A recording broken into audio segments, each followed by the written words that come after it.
Hi అండి అందరికీ, నేను మీ శ్రావణి. ఈరోజు వీడియో వచ్చేసి టమాటా మిరియాల రసం అండి. నేను ఎలా పెడతానో చూపిస్తాను. అలాగే మా అమ్మ చెప్పిన రెసిపీ అండి ఇది, అందుకనే వీడియో తీసి పెట్టాను. అలాగే నా ఛానల్ని ఫస్ట్ టైం చూస్తున్నట్టయితే నా ఛానల్ని సబ్స్క్రైబ్ చేసుకోండి. అలాగే వీడియో ఎండ్ వరకు చూడండి, స్కిప్ చేయకుండా చూడండి.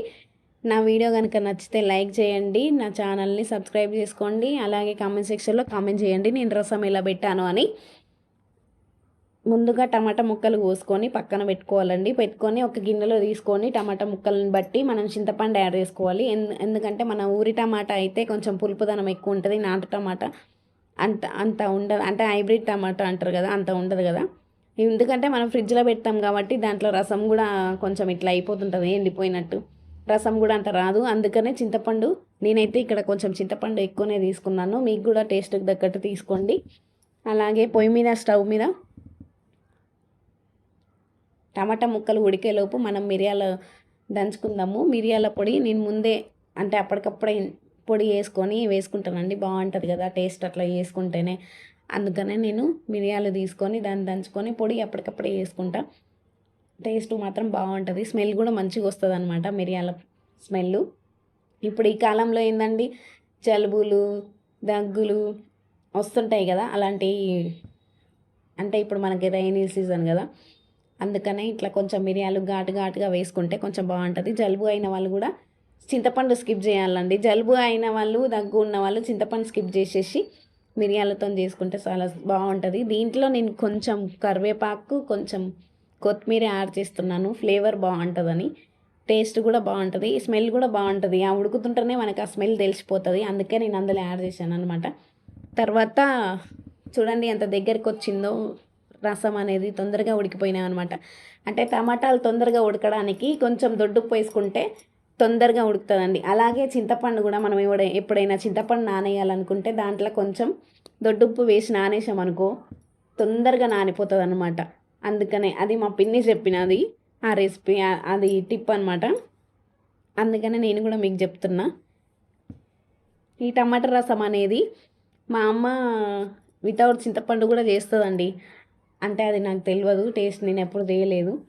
ఇక్కడ టమాటా రసం మనం తీసుకున్నాక, స్ట్రెయిన్ చేసినాక దాంట్లో కారం, నేను కారం అయితే తక్కువనే వేస్తున్నానండి. ఎందుకంటే మనం మిరియాల పొడి వేస్తాం కదా, అందుకనే కారం తక్కువ వేసుకుంటున్నాను నేను.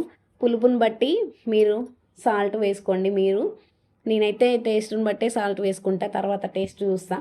ఎల్లిపాయలు ఉంటాయి అంతే, అందరు అంటే కొంతమంది తాలింపులో వేస్తారు, నేనైతే టమాటా రసంలోనే వేసేస్తున్నా. ముందుగా ఎల్లిపాయలు వేసేసి తర్వాత తాలింపు వేసుకొని దాంట్లో మసలిస్తే బాగుంటుందండి. ఎందుకంటే నాకు ఆయిల్ ఫ్రై చేస్తే నాకు ఎల్లిపాయలు మాడిపోయిన అంటే ఆ స్మెల్ వస్తుంది అనమాట, అందుకే అది నచ్చదు. అందుకనే నేను అట్లా చేస్తున్నాను. మీకు కూడా నచ్చితే ట్రై చేయండి. ఆయిల్ పెట్టేసుకొని జీలకర్ర వేసుకొని, నేనైతే ఆవాలు స్కిప్ చేస్తానండి. ఎందుకంటే మా వారు ఇష్టపడడు అనమాట ఆవాలు, అందుకనే స్కిప్ చేసిన అనమాట ఆవాలు. ఇక్కడ నా ఛానల్ని సపోర్ట్ చేయండి. కొంచెం మీరు సపోర్ట్ చేస్తుంటే నా ఛానల్ని ఇంకా బెటర్గా వీడియో చేయాలని చెప్పేసి నాకు ఉత్సాహం వస్తుంది అనమాట. ఇక్కడ పచ్చిమిరపకాయలు తీసుకొని కొంచెం పసుపు, కొంచెం అల్లం వెల్లుల్లి పేస్ట్ వేసుకుంటున్నానండి. నేనైతే అల్లం వెల్లుల్లి పేస్టు వేస్తాం, మీరు అంటే వేస్తారో ఏదో నాకు తెలియదు. ఆనియన్స్ అయితే వేయనండి. ఆనియన్స్ ఎందుకు వేయనంటే ఒకవేళ మనకు చారు ఉన్నా, రేపు ఉన్నా మిగిలిపోయినా కూడా స్మెల్ రాకుండా ఉంటుందని చెప్పేసి నేను ఆనియన్స్ వేయను. ఇదనే కాదు, ఏ రసం పెట్టినా, పప్పుచారు చేసినా, సాంబార్ చేసినా కూడా నేను ఆనియన్స్ వేయను అనమాట. అందుకని చూసారా, నేను రసం పోసిన వెంటనే నేను మిరియాల రసం అనేది వేసిన మంచిగా మసలాలని చెప్పేసి ముందే వేస్తున్నాను. అంటే మనం మసలితే కూడా వేసుకోవచ్చు, కానీ దాని ఫ్లేవర్ అందులోకి దిగదు అనమాట. అందుకనే నేను రసం ముందే వేసిన, మిరియాల పొడి ముందే వేసిన అనమాట. ఇక్కడ ధనియాల పొడి వేసిన, నేను గరం మసాలా వేయనండి, ఒక ధనియాల పొడితోటే. ఎందుకంటే ఆల్రెడీ మనం కారం వేసినాం, దాంట్లో మిరియాల పొడి వేసినాం, అందుకనే నేను ఘాటు కోసం గరం మసాలా అయితే ఏం వేయలేదు. ధనియాల పొడి వేసుకున్న తర్వాత కొంచెం కొత్తిమీర వేసుకొని బాగా మసలించుకోవాలి. మనకు ఆయిల్ పైకి తేలే వరకు మసలించుకొని చారు గిన్నెల తీసుకోవడమే. ఈ వీడియో కనుక నచ్చితే లైక్ చేయండి.